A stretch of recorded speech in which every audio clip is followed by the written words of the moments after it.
for clicking on today's episode of Our Favorite. And today we have moved on to my number 5 favorite movie of all time. And yep, it's La La Land. Are you shining just for me?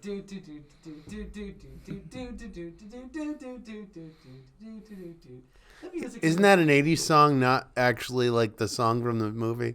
That was the opening song. Oh. It sounded like the song bum bum bum bum bum bum bum bum bum bum bum. It sounded like that. You know what that song is? No. Axel F, wasn't it? Yeah, it's Axel Foley from Beverly Hills Cop.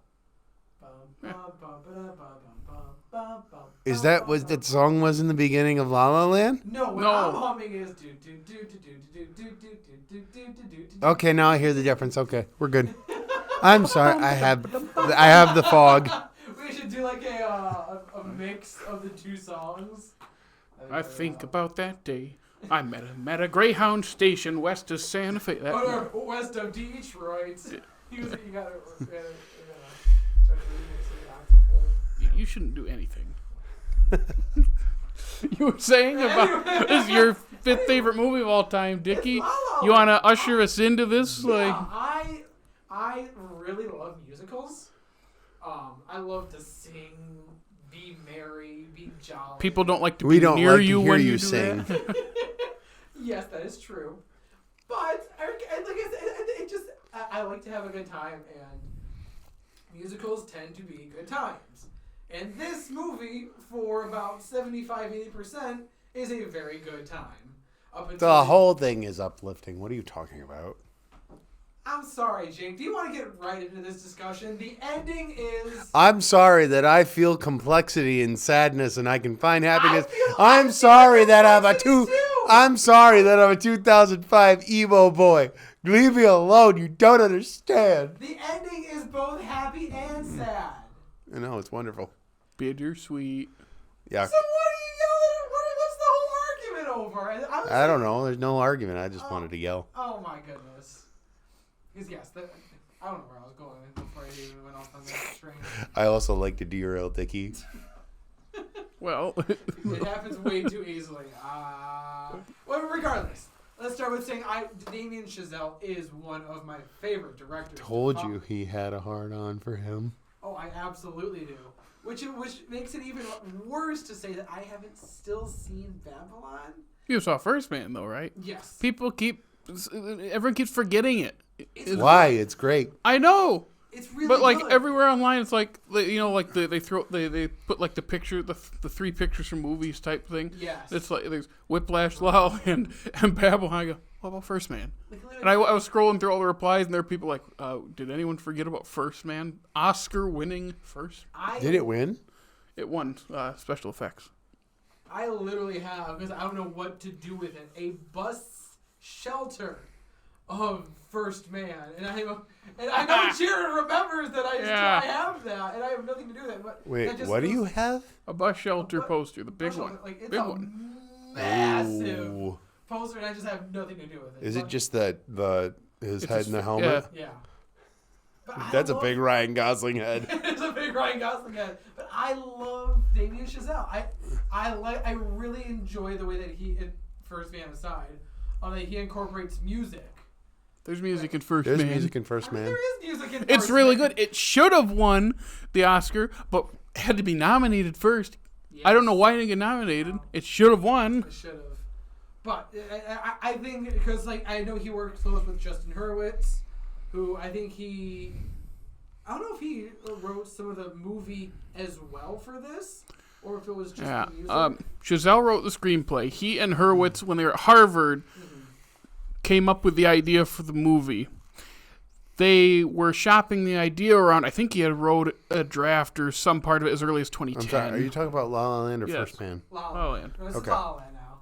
So they had tried shopping it around and no one would take it because it's not like it's a giant budget. It was bigger, and that's why the Whiplash ended up coming first. It's like that movie that proves it. Mm-hmm. And then La La Land came around. And almost won Best Picture. Oh, it won for 2 minutes. one of the most awkward things. As much as I love this movie, and I will remember this movie for every part of it, there is some part of me that's always going to also remember it because of that. Well, you're not alone. The Oscars loves that stuff. They were embarrassed, but that's what gets people talking about them. Are you? Yeah, and you know that conversation was. Hey guys, we're still relevant, right? We made a big mistake on national television, right? I still think it's funny when Kimmel yelled at Warren what did you do? I think it's funny. See, if you're there, it's not funny. But like everyone else, no one ever brings it up like the way you're like, Warren, what did you do? He's just trying to make it a little bit lighter of the situation because it's already stressful enough. And it was Horowitz, the producer, who held up the card. Moonlight, you guys want Best Picture? Yeah. I forgot who it was, and I asked the other day. I was like, who was that again? They got almost 3 full speeches in before they realized it. They have really? They were just talking, and then mid-speech they realized it. And when you're... No one looked at the envelope? I feel like I need to rewatch or was that it wrong? now, because I thought it was a lot faster than that. Well, they weren't like long speeches, but what had happened was somehow Warren Beatty got an envelope that had a duplicate of Emma Stone's Best Actress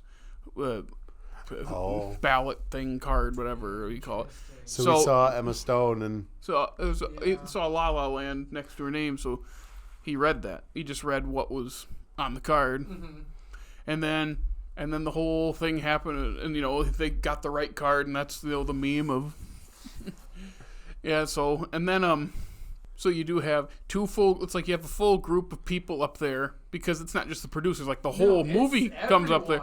The whole movie people, the group that are there, go up there. So then you have to like shift them off, and then you shift the Moonlight people up there, and they're already kind of embarrassed, and it's like this whole weird thing. And of course, Warren Beatty and Faye Dunaway are embarrassed, like, no. And Kimmel's just standing in the middle of this, and it's just, it's been, everyone's looked at it to death, but it's just like, such an awkward thing. Of course, then Ryan Gosling's face in one of those snapshots where he's laughing is really funny. He's like, well, he thinks it's funny. It is kind of funny. At what point do you think they would have let them just have the award?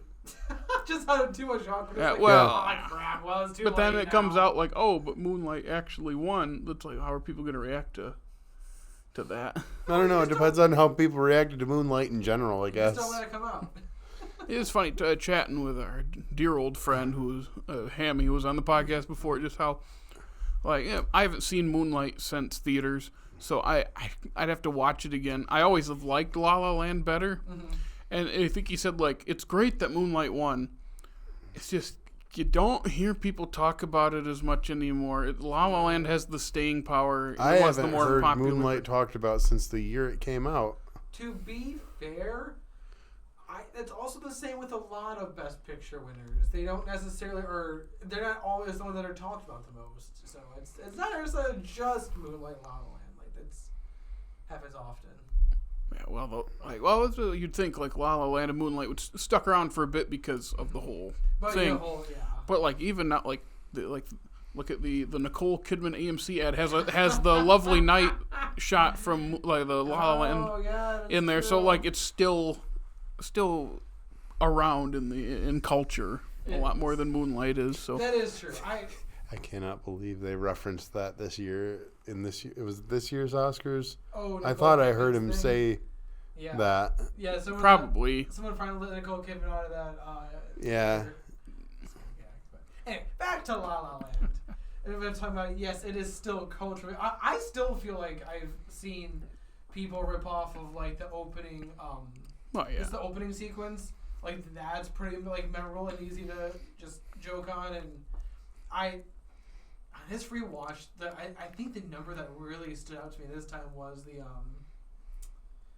oh my god, I'm blanking on the song title. What song is it? What number? The first when they're going to the house party. Someone in the Crowd. Someone in the Crowd, yes. I don't know why that on this watch I'm like, man, this is just for me it's so easy to make me happy. And when you move a camera to the beat of a song, or through a room, like that's or through a hallway and then a room, exactly. Like I like that choreography, and this movie does it perfectly. And that number does it so well. Is that the one where the camera like not pans, whatever it is, up to the sky and then just kind of continues and then it falls and it's nighttime and another pool party? Yes. That'd be a tilt. That's a tilt, right? Yeah. Mr. Camera Guy. Yeah. That's not sarcasm. I'm like, I you're. That's the of one. The three of us, you're the photographer.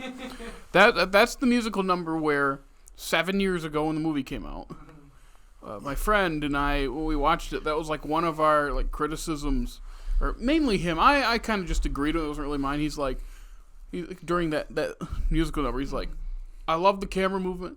There's so many cool costumes. And the production design is great, and the music's so good, and that choreography is amazing. I wish I could see half of it when the camera's underwater.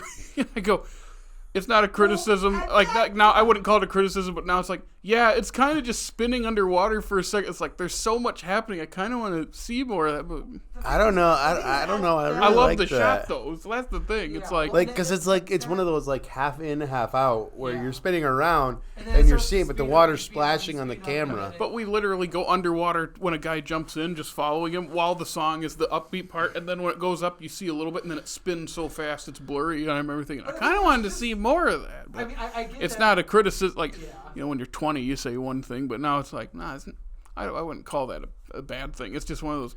I think it fits the mood. Oh, it does. That's what I think. It feels like it's the end of the song. Like it feels like it's like the. It is. It's the climax. So like it's really like we done. So that's, Can you do that again? Do that again. Face the camera. Face the camera and do that again. The movie. It goes we done.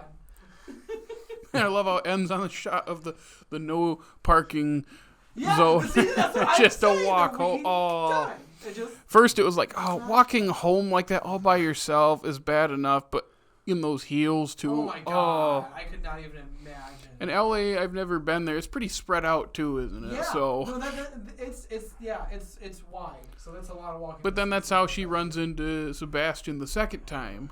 Because the first time is when she flipped him off. I do. I love and what I love. I love the lighting in that shot, like when he. Well, that's what. When she walks in front of the window and like the red just kind of like. Yeah. Halos her, and it's like you can. So good. There's another shot like that too, where it's such a cool shot. It's where she steps when she leaves her date with Greg. Poor Greg.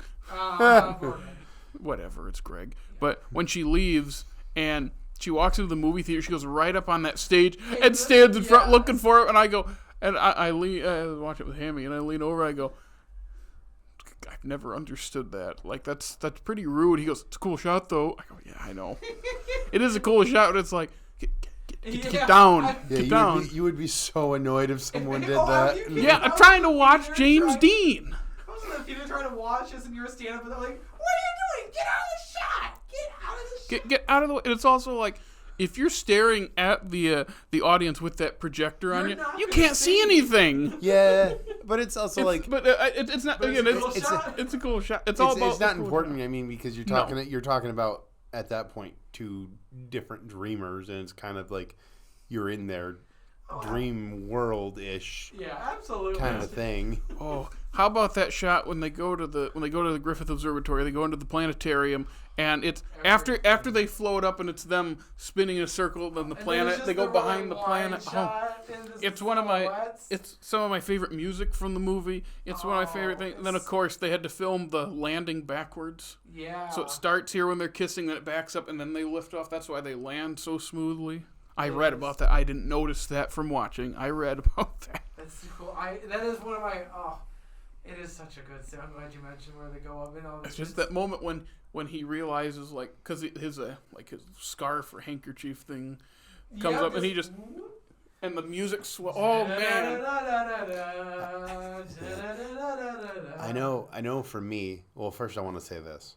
It was obvious to me that their relationship was doomed to fail. It was born out of 80s music. 80s pop. Yeah, sorry, 80s pop. That I ran so far away. When I first watched it, I didn't know the song at all when I first watched it, and then this time knowing the song, I'd forgotten about that part. I remember he was at the party, but when she she goes, how about Iran? And this time I go, that's just cruel. That's cruel. No, it's just beep, beep. Just little chords every once in a while on his little guitar.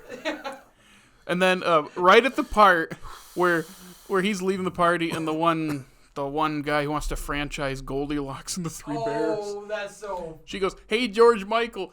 Hammy leans over and goes, I watched this the day after he died. And I said, I watched it the week after he died. And we both said at the same time, like, everyone in the theater went, ooh. Such an awful way that just how that all lined up. Yeah. It's right next to a really funny joke, though. I love it when, okay, you grab my keys too? Yeah, which ones are they? It's a Prius. They're going to have to be more specific. They're all Prius keys. And of course, I love that. I love how the street looks in that whole musical number. A lovely night. I love the musical number. I love how when they go up there and they're doing the whole, like, oh, you got to hold it to your chin. Yeah. It might give you cancer, but you'll get to your car faster.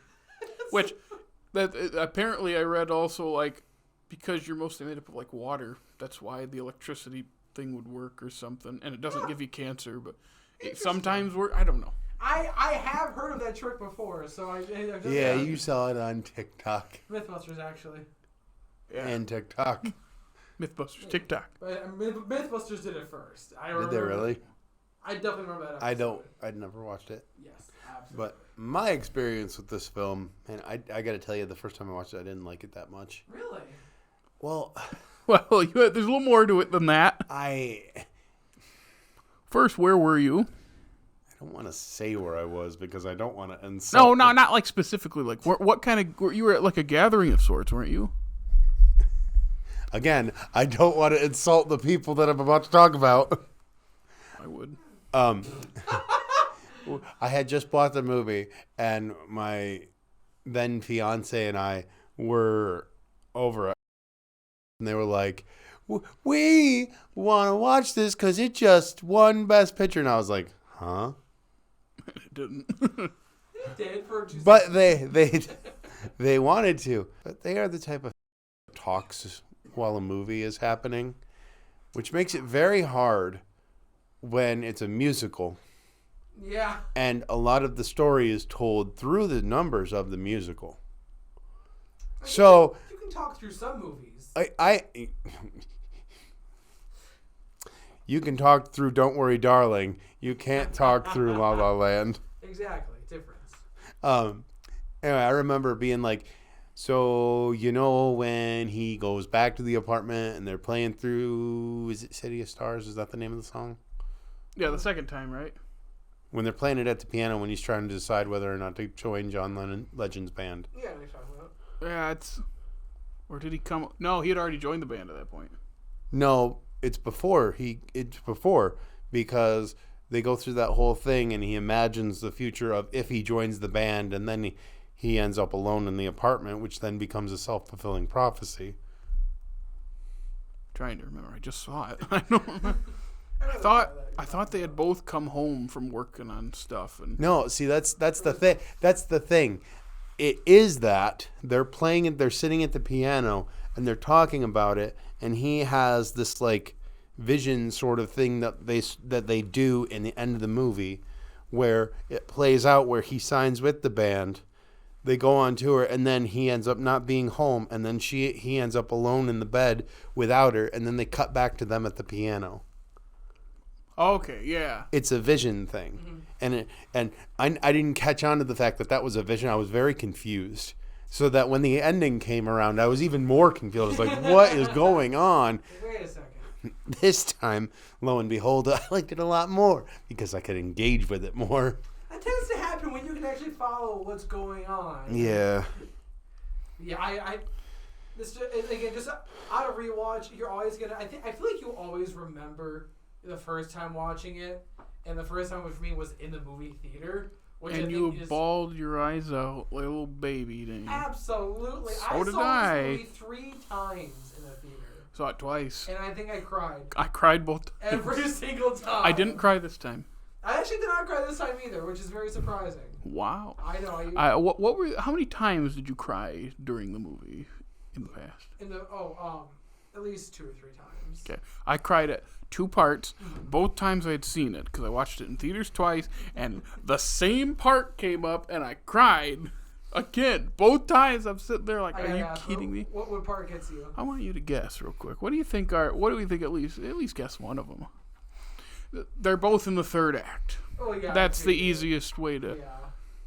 I'm guessing is one when she first sees Sebastian. When her and really quick question: is it Greg that she gets back with? No. No. Okay. We don't know his name. You didn't know his name. Okay. So whoever. I don't think it's Greg.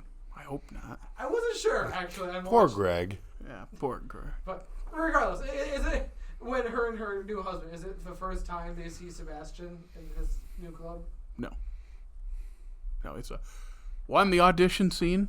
Oh yes. Which is, in a movie full of many great moments, might be the best moment. Arguably, there's a lot of parts. The way that light is dimmed and then the camera swirls around her and there's just nothing around her. It's like that feel. The movie understands how it feels to perform. Yes. Even like in those moments, like when Ryan Gosling's playing the big theme in J.K. Simmons' restaurant, and then like the lights just on him, and he finishes and just stands up, and the lights just come back up, and no one's looking. It's right. Well, she's looking, and J.K. Simmons is looking, and one of them is happy, and the other one is not. It is the lighting cue. I have something to say about that. Listen. I know that we've discussed this. I'm just telling you, that type of restaurant and that type of piano playing with those type of people at that time of year, he'd want jazzy Christmas music. I get that it's like Ryan Gosling is going to play what he wants to play regardless of what anyone else wants to play. I get that it's like that, but he would want jazzy Christmas music, and I don't feel like it's asking too much. I can feel jazzy Christmas music, but homie's going out there and just doing his own thing. Yeah. And I think that's where he's like, no, can we at least try to stick to the script? That's at least how I see it, but it was... And then he over-exaggerates with the staccato and the... Yeah, he just doing all of it. No, it was Deck the Halls. Yeah, Jake, how's it going? Yeah, that's right. And then he gets to the end of one of them and he goes, boom. He just flicks his hand up. Yeah. It's funny. I love the, like, do you guys know, I should have looked this up before we started. Did Ryan Gosling learn how to play piano? Yes. He spent multiple hours a day for, like, weeks learning the pre-recorded piano parts. I think Hurwitz himself recorded somewhere. And to the point where he could mimic them. So he's actually playing, but of course the audio is not him. But that's why it matches up so well, is because he actually taught himself to play the piano. I was curious if they would have to use hand doubles or anything like that. I don't think they ever did. I think it's always him. Because that's impressive. That's I tried to learn the piano and I can't. That's a hard instrument to play. Yeah, I can't multitask. No, that's why I can because I can play the guitar. So while my one hand does a very monotonous thing. That's gonna look funny on camera. While my one hand does a very monotonous thing, just moving up and down, my other hand is doing the actual fingering, and so I. Funny word choice there, especially with what he's doing. Demonetized. So there goes our Powerade sponsorship. Yeah, or you're getting sponsored by Powerade. I'm simply saying, the piano is hard to play. Yes. And major props to Ryan Gosling for learning that. Major props to anyone who actually learns to play piano. Yes. To be fair, he didn't actually learn, and this is me gatekeeping, he didn't actually learn how to play piano. He just learned how to play what was in front of him.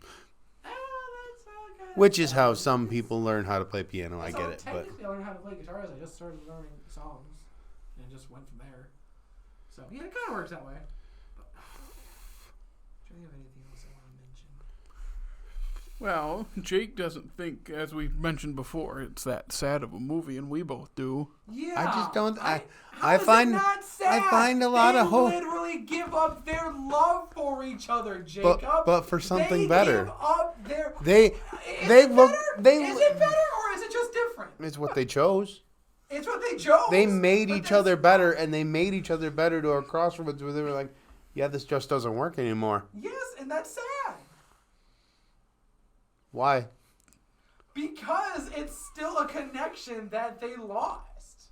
Connections get lost all the time, Dickie. Yeah, my Wi-Fi sucks. I mean, that's just because it's on a light switch. but not on your phone. Oh. I'm just saying. I don't see it as sad. How do you? I see it's not. It's both. It's both. It's not jump. Happy, sad. It's not jump around happy, but it's like, yeah. I mean, they got what they wanted, and they both help each other achieve their dreams. Like, but then the part that really, it's like the knife through my heart. That really, this is the part, Jared, that makes me cry all the time. Is when you see that what could have happened montage between them. Yep, that's the other point I cried to tie that whole thing up that we started 10 minutes ago. Like, and that's what's just like when you see the what could have been. It's just. You know how it could have turned out. You know how it could have turned out better. It's emotional, and I get that it's sad. I just think it's not like I'm saying it's overtly like jump around happy, but it's not like it's like this is good. This is good for them. Like. I was just gonna say, you know what makes, because when you're watching that montage, you're seeing how like the fantasy of it. You know what the one big difference is that could have changed the course of their relationship?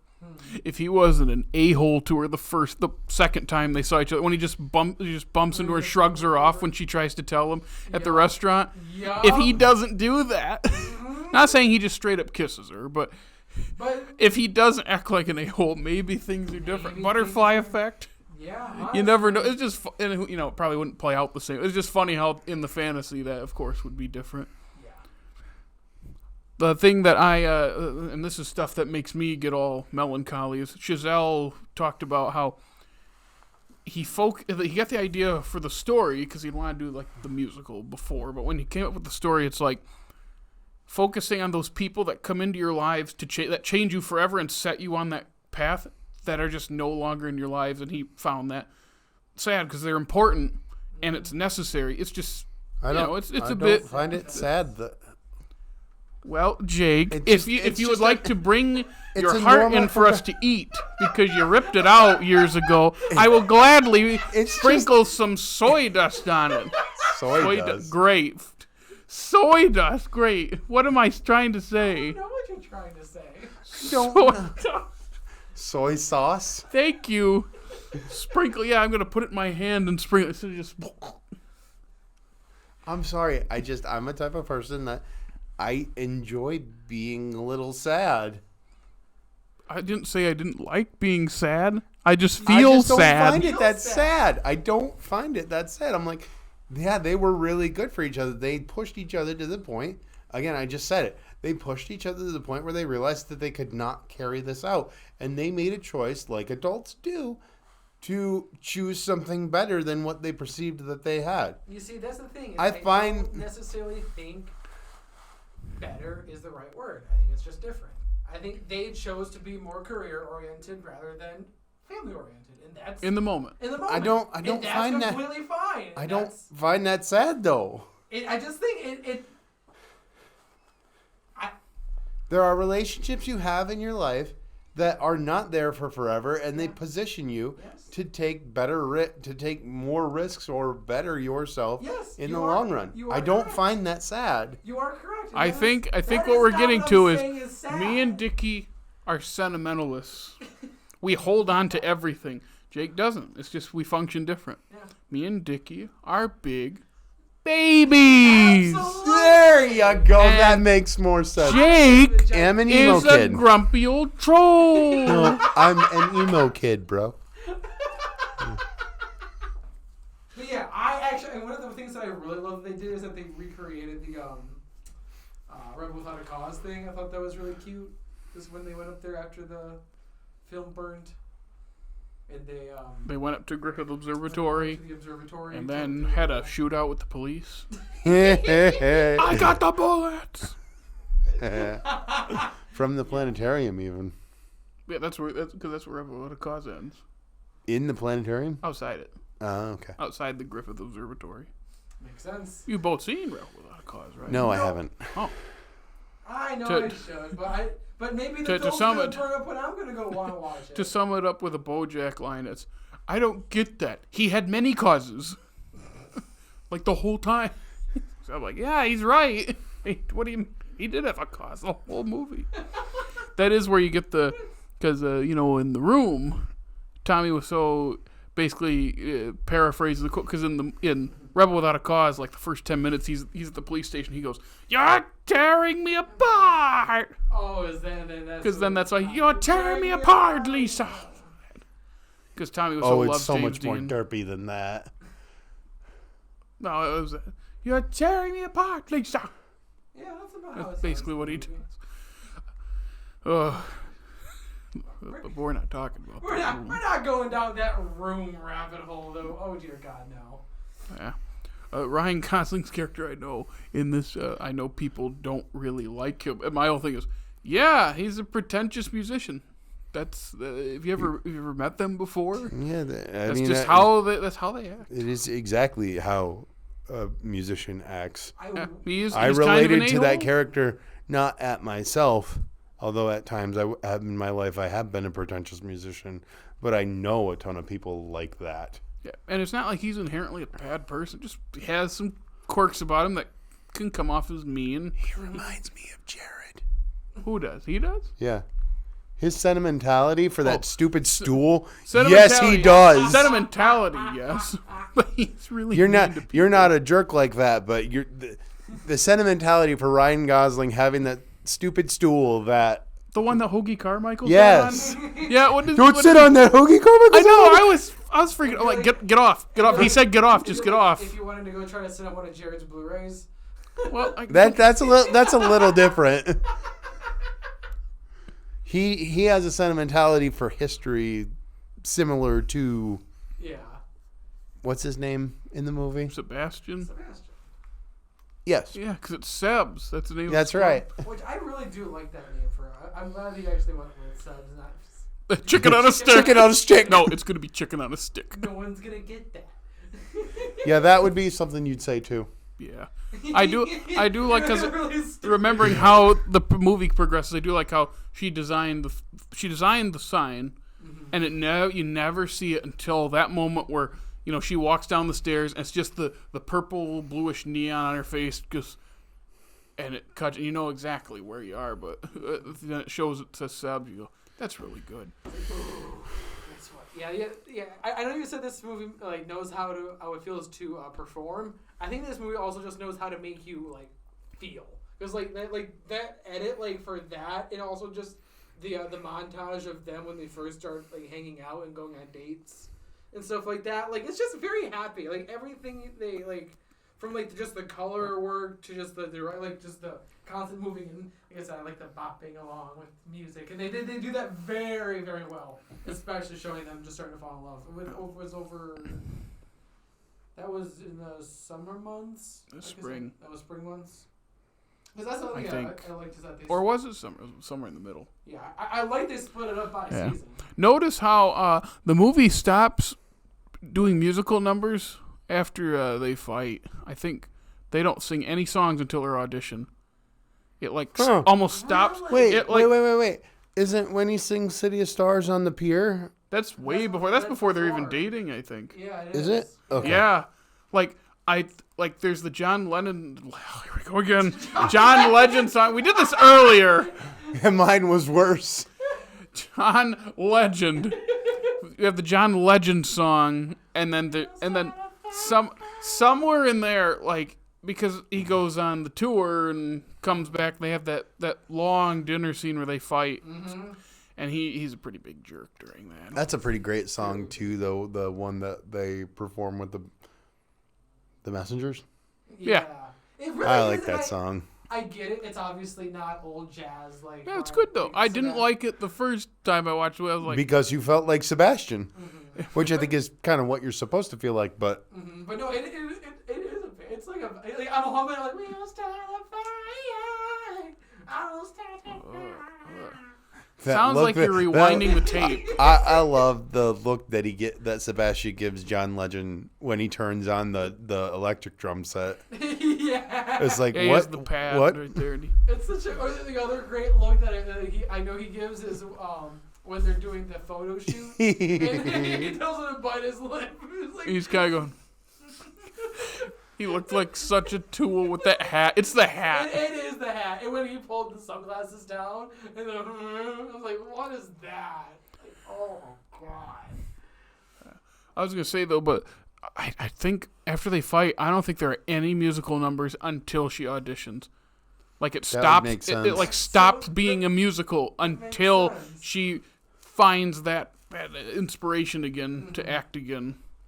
And Jake and I were chatting about this before. Like, she's the one pushing back at him during that fight because she knows this is not what you want to do. He's kind of just what was the word we used? Complacent. Yeah, because that's it's not like the word I use, but that's a better word. He's kind of just resolved to do this. He's like, well, this is successful and steady. This is my dream. She's like, no, it's not, and that's why he pushes back. And I like how she pushes him there. And then when she gets her big break, and she's not going to do it, and he's the one who pushes her. See, that's part of the reason why I don't think it's sad is they push each other to be like he was ready to give up his dream for her. Yes, that is quite clearly why. Yes. She pushed him out of that, which inevitably caused the more or less downfall of their relationship. It absolutely did. But the end is them resolved to, I'm glad that you did that because this is what I have now. Like that's not sad to me. I absolutely understand that, and I see that you can grab joy, you can take joy out of what came from that decision. But regardless, that decision still has sadness in it. It's bittersweet. It's bittersweet. And just because you have happy and sad doesn't mean you can't feel both. I never said you couldn't feel both. Hey, what are you talking about? You were like, why do you think this is not sad? Because it is sad. Well, yeah, but it's also happy. It's both. Yeah. Yes. So why are we arguing? I don't know. I don't like when people use bittersweet. People overuse bittersweet now, I think. Well, now I'm going to use it every time we hang out. I know, because you're just like Sebastian. I don't know if I'm... The whale washing dolphin. Seriously. Shark Tale, your favorite movie of all time. Seriously, Jared, if you took Emma Stone's knowledge of classic Hollywood and mixed it with Sebastian's... sentimentality, you have Jared. Really? Yeah, like that's why he loves this movie so much. I mean, fair enough. Yeah. Yeah. Oh, there. Go ahead.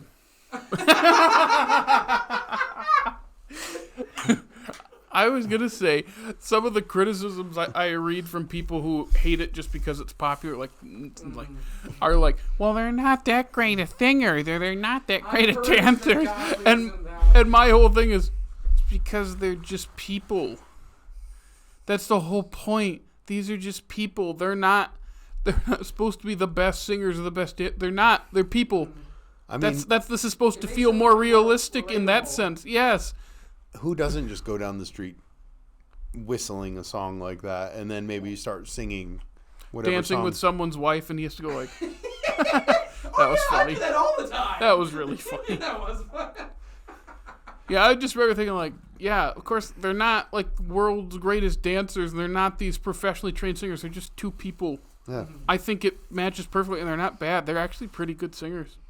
Yeah. Better than me. Fun fact, isn't this the... Oh, or is that the other Ryan that was with Emma Stone and the Croods? That was the other Ryan. This is the third time they were in a movie. Okay. The other two, they were in I almost said Eat, Pray, Love. That is wrong. It's Crazy Stupid Love. Yeah, not Julia Roberts eating things and getting horny. I think in that order. Wow. Or both at the same time. I never saw it. That's called Hungry. Yeah, but Crazy Stupid Love and Gangster Squad. Oh, that's right. Forgot about Gangster Squad. But yeah, and you can tell I forgot that They that have was a great thing that chemistry. existed.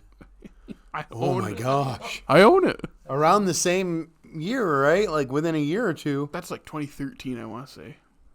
Gangster Squad. Really? Was it? I didn't think it was before. I thought it was after. I'm actually curious. I'm going to see it for sure because I remember when it came out and then it was just gone. 2013. Dang. Wow. I remember that being one that I wanted to see. Yeah, no, I wanted to see that really bad too. Ryan Reynolds is... Ryan. Ryan Gosling is another one that kind of went from being a heartthrob actor to an actual like serious actor. Yeah, he's really, really talented. I know he obviously from like The Notebook and stuff like that. He got typecasted in all your juicy rom-coms. Probably primarily The Notebook. Yeah. But You don't do a movie like that and walk away from romance movies. I remember the first movie I ever saw him in. Remember the Titans. Yes. People bring that up to it's he's like, yeah. So good to Remember the Titans. I have never seen it. You've never seen Remember? Wait, yes, you have. Did we have to watch it for a sports movie? That was before we started watching them. Yeah, look at us just spill our beans to everybody. Just like, oh yeah, we didn't actually watch the movies. Yeah, we had seen them, but we didn't The whole rewatch point them. of this series originally was to just be able to think of something off the top of our head. Which is a very bad idea because some of us don't have much in our heads. No. True. Quit talking to me while looking at him. I was talking. I looked right at him. He looked right at me at that one. Anyway, Yeah, back to La La Land. Is I was just the singing and dancing. It's like that's the point. You don't get it. Like it reminds me of the Woody Allen musical. Everyone says I love you, where he would tell some of the better singers in the cast to not sing as well because he says I want this to feel like normal people breaking out into song, not these professionally trained performers. And some of it's a little rough, but it's not like bad. It's like, yeah, feels more authentic. This feels like when your mom's, baking something in the kitchen and then just starts dancing and singing. The only one that I would say, in my opinion, doesn't feel like that is the first one. The first song? Yeah. Well, yeah, on the because freeway. they're not. Yeah, because those they're- are actually. Yeah. And that opening sequence is so It just good. gets me- That's one take, right? Oh yeah. I thought It so. definitely is one thing. I was a little. Well, I don't know if it's actually. Well, yes, but it's filmed and edited to look like one take. Yes. I was going to say, I was a little upset because when you're looking at the expressway and you can see people way down dancing on their Yeah. cars, apparently that was CG. Yeah. And I was makes like, sense. it makes sense, but man, I was kind of impressed for a second watching, and then I read that later. I go, oh, that's a shame. It looks good. It looks great. And can you imagine having to like? I would if you lived in the. I'm sure all Los Angeles deals with this all the time. But if you lived in the LA area and they shut down a whole ass ramp of the highway, I would be so mad. Like, are you kidding me? I can't get to work today because I gotta film something. But it looks good, so thank you for doing it. I love that moment in the second half of the song where they open up the back of the truck and they're playing the instruments. The guy on I think it was timpani, and then the bassist and the how do you say flautist? Flautist sounds about right. Yeah, Which I got confused. I'm like, flautist, isn't that someone who like puts the bunch of like bouquets together? Oh my god. And they say floor. No, that's the stuff they put in our water for our teeth. Here we go. Yeah, I forget. What are you talking about lead paint for? There's that too. You got to offset. They have to off Slate. Shut up. God dang it, Dickey. You're making my head hurt. On that musical note, boom, another glory. Stop. You guys got anything else you want to mention about this Oh, fantastic movie? Emma Stone deserved her Oscar. Yeah, she So this is nothing on her. Oh, I don't think I like her as much as I used to. really? Something. Or just in general? Okay, just in general. She's great in this, obviously. Just ever since I saw Zombieland Double Tap, and she just like slept through it. phoned it in so hard. I'm just like, Zombieland Double Tap. That's yeah, It broke the illusion for him, and it made him re-examine all the movies that he liked her in, where it's like, is she as good as I thought she was? Because I just saw something that wasn't as good. Emma Stone absolutely is. I can tell you right now. I also am a massive Emma Stone fan, so I love her. Clearly. Yeah, You're a Stone stan. That is a fun movie. Yeah, I'm glad she won her Oscar. Damien Chazelle, the youngest Best Director winner in history, 32 when he made this. I think that's the other reason why I want to follow his career specifically is because I like that he's a youngin. He's good. He's holding up the fort for. He's got to be about Jake's age, I'd guess. Who? Damien Chazelle. That he is 1 year older than you. That makes me feel super just horrible about where I'm at in my life. Yeah, what are you doing, Jake? Don't well, I reset someone's password in the Forest Service today. Thank you very much. Well, you didn't win an Oscar. I dressed myself today. Congratulations. In a team shirt that no one knows. Yeah, it's the XFL, baby. I'm sorry, the who to what? The XFL. The Rock runs it. People actually watch that? They actually are. Really? Yeah. At least, I mean, by the time this comes out, who knows if it's still around. Did you? COVID shut it down last time. Did you guys hear? Have you guys been hearing about how he's been trying to tank the DC? Oh, that's a whole definitely. That's funny. Of course, when this comes out, this is months after. It'll be. It'll already be tanked by then. Anyway. Yeah. Any closing thoughts? It's really good. It's such a good movie. It went up in my ranking to rewatch this again on the movie theater. He did. Yeah. But regardless. Yes. You would still part of watching through these is knowing whether they stay in your top 10 and if they stay where they are. Like, so far, is this your favorite movie of what we've watched so far? Is it better than all the others we've been watching up to this point? Can you had Knives Out, The Shining. Oh man, what was after The Shining? Midsommar, Inglourious Bastards, and Sing Street. Yeah, my list still holds up. I don't think I want to change anything so far. Gotcha. That's just something to keep in mind as we get near the top now. That's a very good note. I like that idea. Because I mean, we've got to watch 2 Star Wars movies in the next couple weeks. Spoiler. Yeah. Kinda. We haven't said specifically ones, but you probably already know. But 2 Star Wars movies and 2 other very popular movies. So there's only like 14 of them. How hard is it to guess? How many of them are good, Jake? Like 4. Yeah. 3. Yeah. So next week we are watching. That's my number 4. It's your list, man. I'm trying to remember my list. Number 4 is probably episode 4. It's probably just Star Wars. Yes, Star Wars. Yeah, the OG. So if you like this episode, if you want to come back for next week, watch Star Wars, and then get on the conversation because it's gonna be a good episode. But until then, No toxic fans here. No, yes. Please send the love, and if you have hatred, let it fill your soul and use it. But not against other people. What was that? That was my Palpatine voice. Wow, Palpatine is Wow, what is up with Palpatine? Palpatine He's been scarred and deformed. Palpatine sounds like Perry the Platypus. That's not Perry the Platypus. Perry the Platypus. Jared, where can they follow us? You can follow us on Facebook, Twitter, Instagram, and TikTok. And listen to us on Google and Apple Podcasts, Spotify, Stitcher, iHeartRadio. And hey, if it's YouTube, you like, subscribe, comment, ring our bell, and comment and rate us on all those websites, and check out Dickey's groovy website that he apparently pays for that we haven't paid him back for. Also, you should really tune in to YouTube because our set is dope. But It's yes, messy. It's a little messy, but it's cool. But like I said, yes, watch Star Wars for next week, and we are going to come back with our thoughts on my 4th favorite movie of all time.